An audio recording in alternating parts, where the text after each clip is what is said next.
All right. Hello, I am Jenna Stanton. I am the Executive Director at the Alberta Craft Council, and I'd like to welcome you to tonight's Monday meetup for a special artist talk with Annette Cate about her current exhibition at the Craft Council called Wildly Sensitive. And I'd like to begin by acknowledging that Alberta is home to many First Nations, Métis, and Inuit whose footsteps have marked these lands for generations. Those of us joining from Alberta are on the traditional lands referred to as Treaty 6, 7, and 8 territories, and all of us are beneficiaries of these peace and friendship treaties.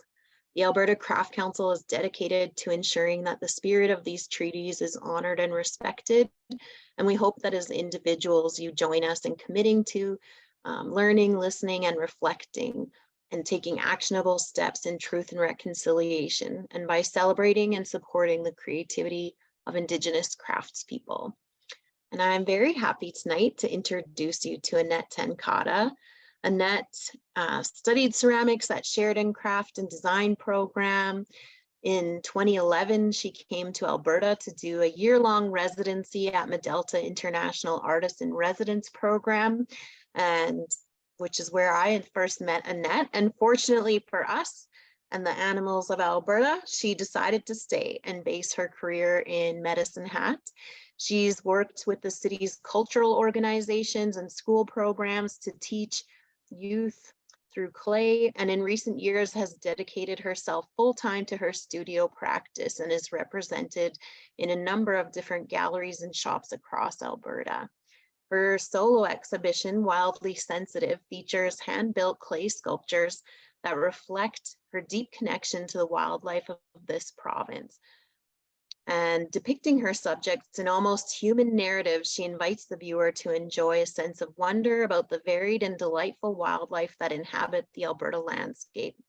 Each species is represented in a narrative context, alluding to the circumstances that they face in their threatened habitats, some of which are provincially designated as at risk.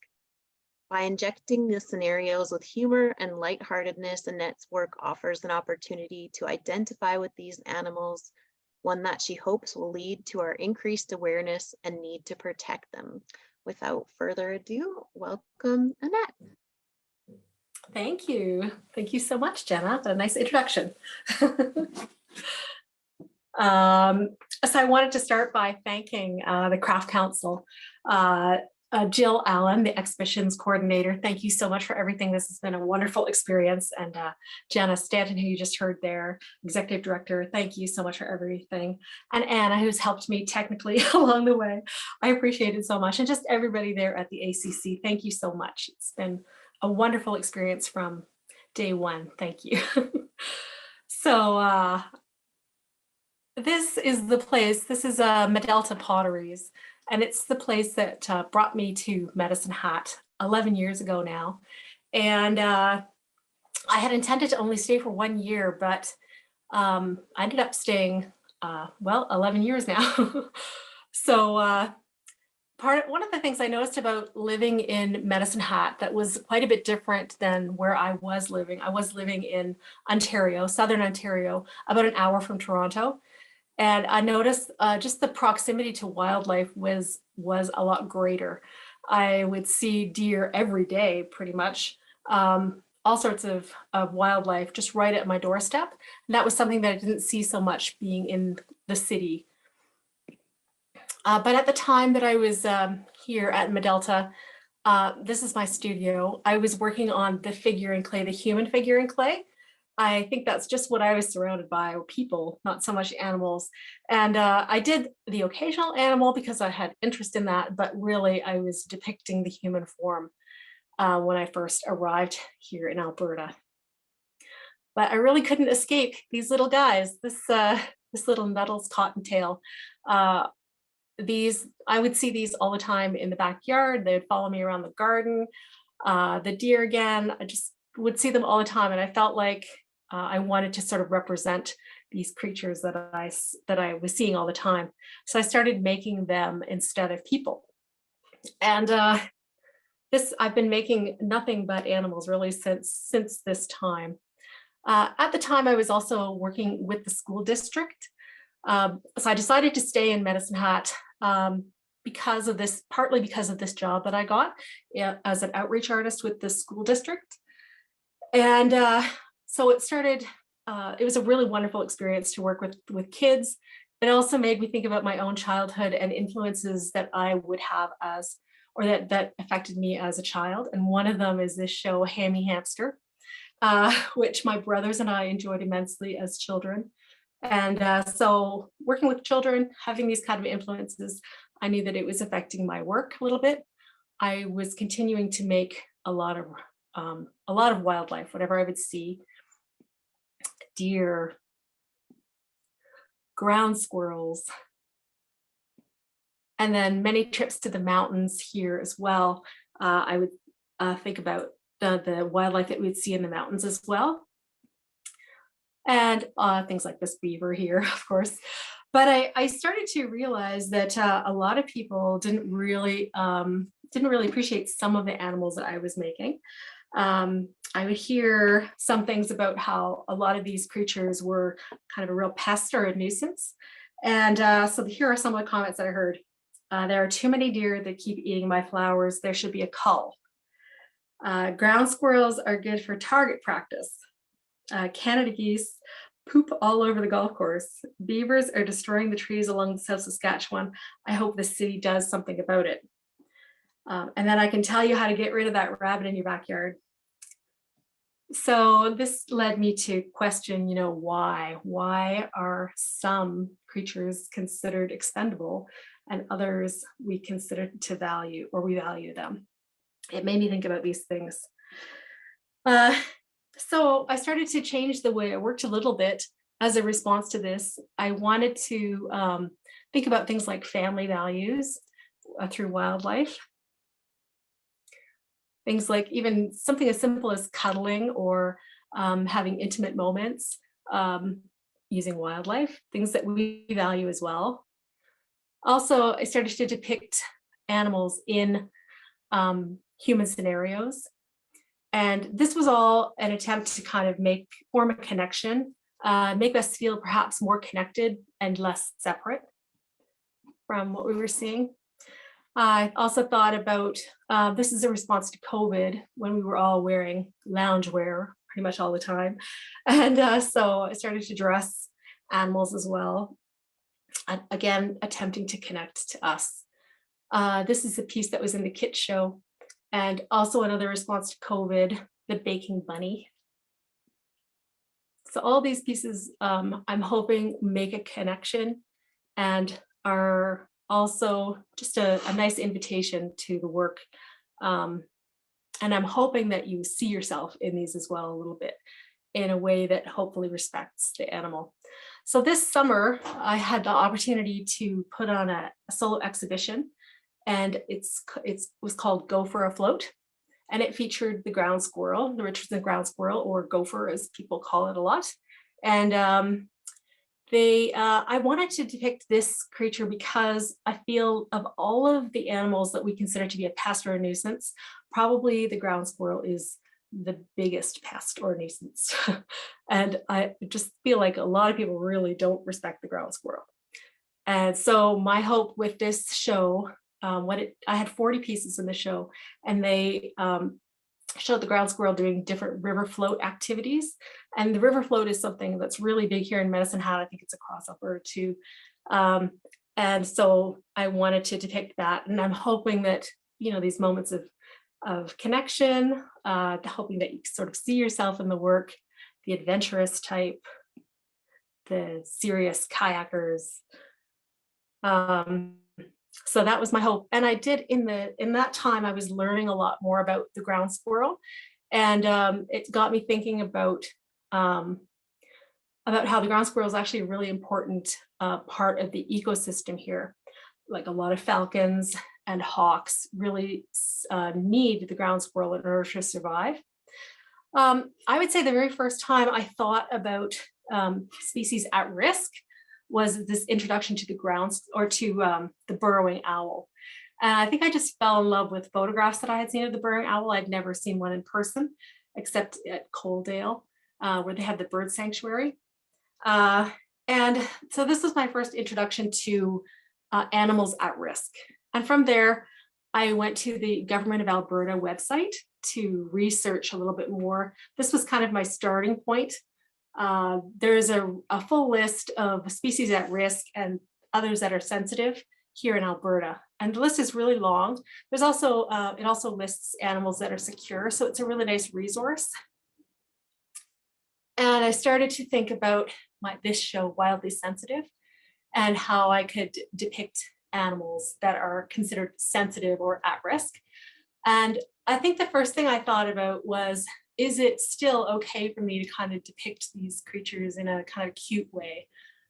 Do I want them to still be, I want them to, like, this is a serious topic, obviously. And I was concerned that maybe it wasn't doing them justice to show them in a sort of a friendly, fun way. I wasn't certain, but that's when I went back to Medelta. I'm really grateful to live in Medicine Hat partially because of Medelta. We get so many wonderful people that come to Medelta and awesome workshop opportunities. In this case, Brendan Tang, who you see there in the center. He is just an incredible ceramic artist. He works at Emily Carr University, and he came this past summer, to teach a masterclass in ceramics. And it was just what I needed to ask these questions as I was preparing for Wildly Sensitive. I started in the workshop just playing with clay and trying to create sort of different kind of landscape textures. And so these are some of the things I was playing with. Cracking the clay, kind of trying to create a landscape texture that looked like it was desolate or couldn't support the wildlife. And so the show itself is made up of portrait busts and also pieces that are in a kind of a scenario. What I tried to do with the portrait busts was include some kind of characteristic. So in this case, the pronghorn. The pronghorn is actually considered sensitive, not at risk here in Alberta. And I was surprised actually that the pronghorn was on the list, because I feel like I see them all the time when I drive from Medicine Hat to Calgary or something. And but I guess their habitat is really threatened. They need a lot of like prairie habitat. And so as things, so what I started to realize is that all of these creatures are kind of affected by habitat loss. And I started to research more about habitat loss. So this whole show, Wildly Sensitive, it shows animals that are at risk or sensitive, but in a habitat loss scenario, because that's what I had been learning about. But in this case, this pronghorn has a running shirt on because he's the second fastest land animal. Yeah. And so I tried to do that with the portrait busts. And then also the habitat, the bits of habitat loss that I had been learning. One of them is called fragmentation. There were really three categories of habitat loss. So fragmentation is where areas are carved up in kind of split into smaller sections. And they're divided by things like roads and railways, pathways, highways, fences, cities, communities. What it does is restrict movement for animals. It confines them to smaller patches. So as I was learning about fragmentation, I wanted to visually depict that with a couple of the pieces. So this is one of the pieces that shows that fragmentation. Another is degradation. So invasive species that spread aggressively, and they reduce the habitat for wildlife. Also destruction, that includes pollution, climate change, this sort of thing. I sort of think about how, you and I, we can talk about climate change, we can have discussions about how things are changing in the world. But when you think about something like this Ord's kangaroo rat, they just have to kind of live with what's going on around them. And I'm sure they have wonderful ways of communicating, but somehow I don't think they talk about climate change and habitat loss. I wanted to mention that the Ords kangaroo rat, I recently attended, our Grassland Naturalists has group had an event, and it was there was someone that was talking about the Ords kangaroo rat, so I got to learn a little bit more about the Ords kangaroo rat, and it was really wonderful to learn more about this little creature. Apparently they're very friendly. The scientists that were out looking for the Ords kangaroo rat, they would find that they would just walk across their shoes. They just wanted to be close to them. And I also learned that they need kind of sandy soil, like sand dunes, in order to survive. And also wanted to mention that there's a really wonderful little video about them evading rattlesnakes. They're very, very good at kind of evading danger. And National Geographic has one. If you look it up on YouTube, it's if you look up Ords kangaroo rat and ninja, then you'll see some really neat acrobatic ninja moves with the Ords kangaroo rat evading the rattlesnake. Anyway, that's a recent thing that I didn't realize at the time of this show, but really cool. So this is another piece that shows that fragmentation, and these are, you probably think chipmunks, you see chipmunks everywhere, but this is a special chipmunk. It's a red-tailed chipmunk, and they really are affected by segregation. Fragmentation, sorry, they are segregated to a very small part of Alberta, kind of close to Waterton. And so here's a Canada lynx. And it requires mature forest for both its den sites and cover for hiding. So, and then this is the piece that was part of the show, the poster for the show. So I wanted to end with that piece. And I wanted to thank you very much for listening. And I'm here for any questions if you've got any questions about the show. Thank you.